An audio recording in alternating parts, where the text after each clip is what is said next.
Hey guys, it's Nicole. Today I'm going to give you 10 tips to help you lower the amount of toxins in your home. The word toxins is sort of like a buzzword that we hear nowadays, but what does it really mean? A lot of health experts claim that detox diets are useless because our livers and kidneys do a good enough job of getting rid of the toxins in our life. And this is true. Our livers and kidneys do break down all of the things that we ingest and the pollution from cars and factories and other toxins in the air and our water and soil and that sort of thing, and also from carpeting and particle board and formaldehyde from those too, and medicines that we may take for simple things like a headache or a stomach issue.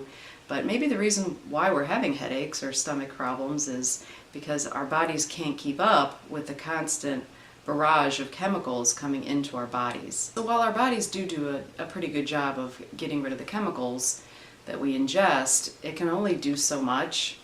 And certain chemicals actually damage the liver and kidneys, making it harder for them to do their job effectively. The human body was not designed to work overtime. It was designed to work at a normal pace, getting rid of natural things in the environment at a normal pace. So you've got two things working against you. You have all these chemicals that you have to deal with, and then secondly, some of these chemicals are actually damaging those very organs that are trying to help you detoxify these chemicals. Imagine if you were a garbage man and you happily tossed everyone's garbage into your truck every day. Then one day, let's say you got into an accident and you lost your arm. And then on top of that, everyone on your route had 5 times as much garbage to get rid of. You'd do your job a lot slower, and you'd have an even harder time getting the garbage into the truck because you only have one arm. This is sort of like what's going on in most of our lives today. Now think back to a time when there were no factories, processed junk food filled with preservatives and artificial colors and flavors, or pesticides sprayed on crops, or fluoride in our drinking water. Can't remember that time? Well, that's because none of us were around back then. Back in the early 1900s, only 1 in 16 people developed cancer. Today, it's 1 in 2. Now, why is this? Some say, well, we have better ways of detecting it, and this may be true, but if you look at the statistics of cancer, we see a different story. With our modern and wonderful technology that we have today, we should be able by now to have less cancer, but actually we have more. In the year 1900, about 1 in 1,600 people died from cancer. Today, that number is 1 in 500. And you can't blame, life expectancy. Life expectancy in the 1800s was actually not that different from today. Once you take out infant mortality and only look at adults, the life expectancy was around 75. Because children and babies used to die of things like, smallpox, diphtheria, tuberculosis, that sort of thing. So if you made it to, I think, 10 years old, or at least adulthood, your life expectancy was actually pretty much the same as it is today. Cancer rates and deaths were just lower back then. That's just a fact. I've done enough research on cancer and statistics, and I'm really obsessed with statistics and the history of health and medicine and that sort of thing. I've done enough research to know that more and more people are getting cancer today compared to 100 years ago. Some people, like I said, also argue that, if you live long enough, then you're, going to eventually develop cancer. Well, this actually is not true, because cancer rates in young people, children, teens, young adults, people in their 20s and 30s are actually developing cancer more now than before. These rates in these young people are going up in staggering amounts, and it's really horrifying. It really frustrates me when people say, that the only reason why we have more cancer now than we did before is because people are living longer and that we have better ways of detecting it. This is so not true. According to the National Cancer Institute's website, they say that there's been a significant increase in the overall rate of childhood cancers in recent decades. The rise seems to be driven in large part by an increase in leukemia, which is up almost 35% since 1975. Soft tissue cancers, like those that develop in the bone or muscle, are up nearly 42%, and non-Hodgkin's lymphoma is up by 34%. We can't deny these facts.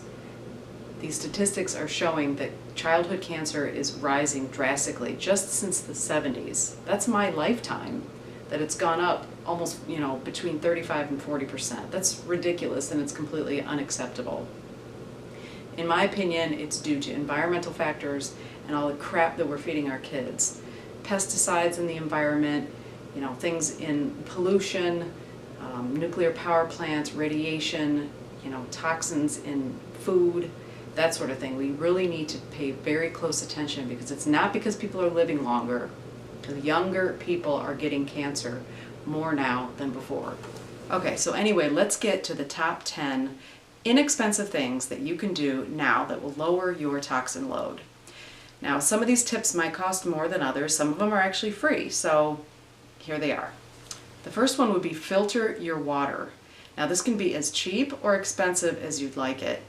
The cheapest way would be just to get one of those, carafes that you can get at the grocery store, I think. It's just a charcoal filter, and it usually takes out things like mercury, zinc, copper, chromium, lead, and that sort of thing. Now, the better models would be either to get a distiller or an RO filter, which is reverse osmosis. That's what we have. We have an RO filter.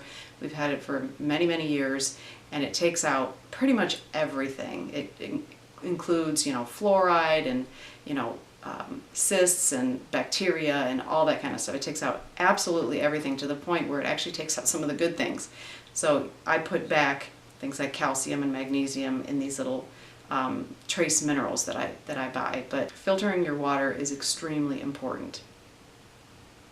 The second tip would be to go organic. Now, of course, this can be as expensive or as cheap as you want it as well. I would stick with, making sure you buy organic when it comes to the Dirty Dozen, and this includes things like berries, spinach, nectarines, peaches, pears, cherries, grapes, celery, tomatoes, bell peppers, potatoes. And the ones that you can actually continue to buy non-organic would be things like avocados, pineapple, cabbage, onions, papayas, asparagus, eggplant, kiwi, melon, cauliflower, and grapefruit. So it's important to, if you're going to eat meat and dairy products, it's very important to get these organic. Now, of course, like I said, they are more expensive. That's why it's probably better to eat vegan, because then you don't have to buy these expensive meats and dairy products. But at least stick with the Dirty Dozen. Make sure you buy those organic. Okay, tip number 3 would be test your house for radon. Radon is the second leading cause of lung cancer in this country. You may know of a person or a family member or a friend who was diagnosed with lung cancer, and you're like, they never smoked, what the heck? It's probably due to radon. It's a colorless, odorless, you can't tell that it's in your home at all, but there's really cheap kits that you can buy that are $20 to $30 at Menards or Home Depot that you can test your basement for radon levels.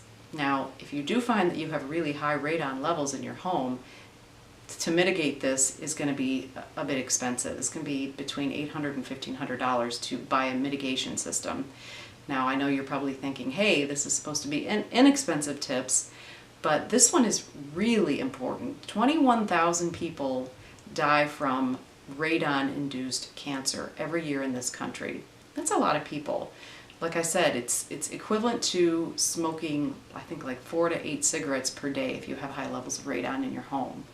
So this is really important that you get it tested. The test kit is cheap, but the mitigation system is not. So, once you find out how much radon you have in your home, then you can kind of make that decision or save up your money, because it's really important that you get your radon levels in your home lowered as much as possible.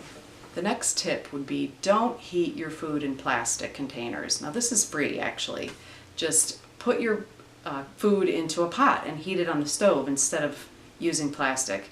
Plastic contains all sorts of chemicals, not just BPA, and they leach into your food, especially acidic foods and high-fat foods. And when you heat them, they really leach into your food. So, glass containers can be expensive. You can get them at some stores. Get a coupon or something like that, and just buy a couple of them. Or like I said, if you can, just put it in a pot on the stove and just heat up your leftovers that way. But it's really important not to eat or store your food or drink, water or anything from plastic. Like I said, filter your water instead earlier and then put it into some sort of a glass, drinking vessel or a canteen or that sort of thing. Buying water in plastic bottles is terrible for the environment, and it's also terrible for your health.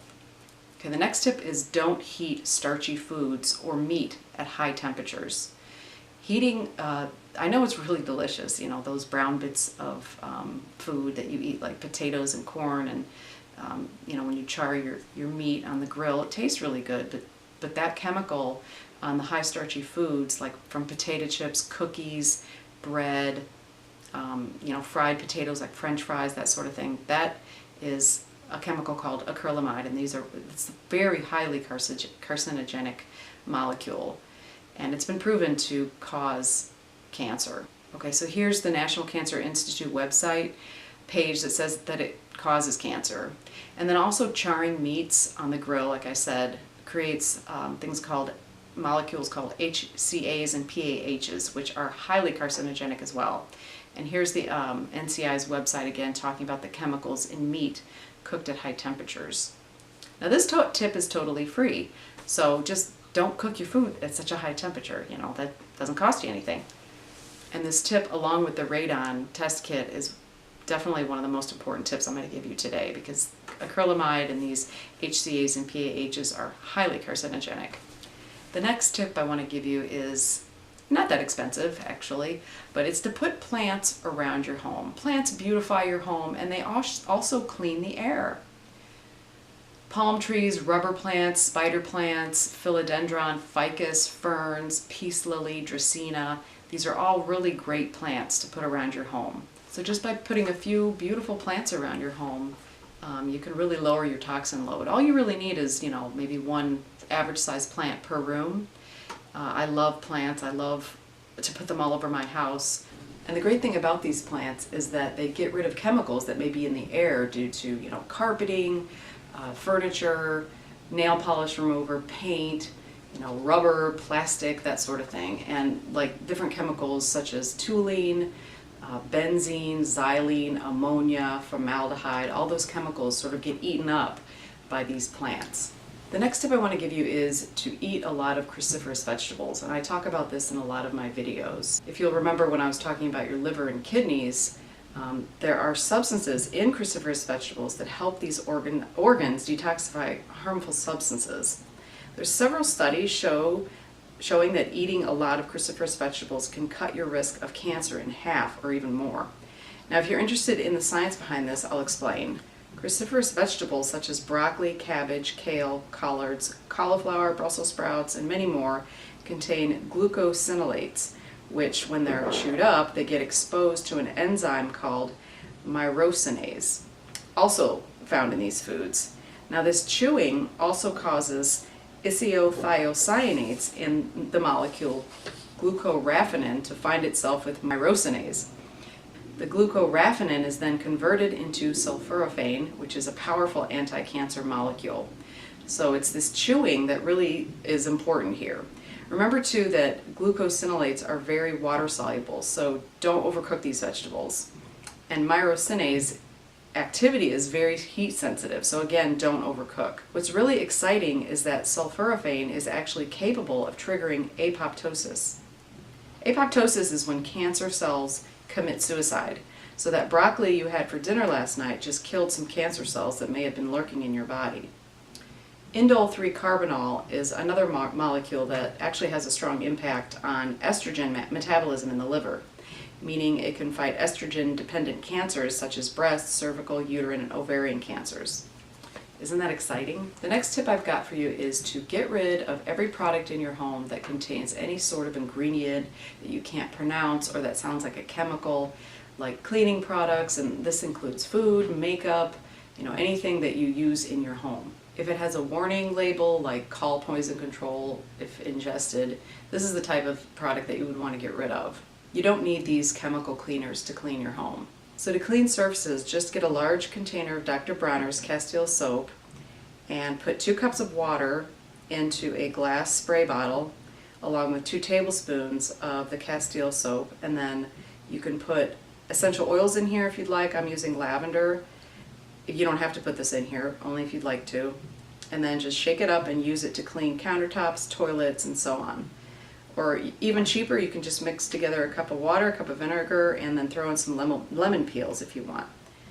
You don't need to be breathing in noxious fumes from cleaning products. And then for your body, just use Castile soap or a bar of soap like Kirk's Castile soap. Just make sure it's fragrance-free. And if you want to splurge a bit, you can buy soap with essential oils for scent, but don't buy anything with the word fragrance. Avoid parabens, phthalates, and sodium lauryl and lauryl sulfates, and EDTA. For shampoo, you can use Castile soap, or I like this Alafia African black soap. It's great because you can use it for the body and hair, and it's really inexpensive. And it's found at health food stores, and it's also found on Amazon. For moisturizers and lotions, I like to make my own. It's super cheap, and I definitely will make a video on this and how I make my own. I've been making my own moisturizer for over 10 years, and I just love it. I even make my own lip balm and sometimes makeup. Now, food ingredients should, really be a no-brainer. Just don't buy any packaged foods that have chemicals in them, like additives or preservatives or artificial flavors or colors or, anything that doesn't look like a food. The next tip I want to give you is to drink detoxifying herbs, and these can actually help your liver and your kidneys do a better job at getting rid of all those chemicals that are in your life. So maybe once a week or a few times a week you can drink things like burdock root, dandelion root. You could take milk thistle to support your liver, and I would alternate between these herbs, and also take turmeric. I would just add more of this great anti-inflammatory herb to foods along with some black pepper to help absorb the medicinal qualities of this herb. I make a lot of Indian dishes in my home, so we're always getting a lot of turmeric and ginger and garlic in our diets, which are also wonderful anti-inflammatory herbs. Now, there's a lot more to know about getting toxins out of your home and your body, but I wanted to just give you 10 tips today to get you started. So remember, just take baby steps and, do what you can. Do what you can afford right now. And if you like videos like this, I would appreciate if you subscribe to my channel and give it a thumbs up, and I'll see you soon.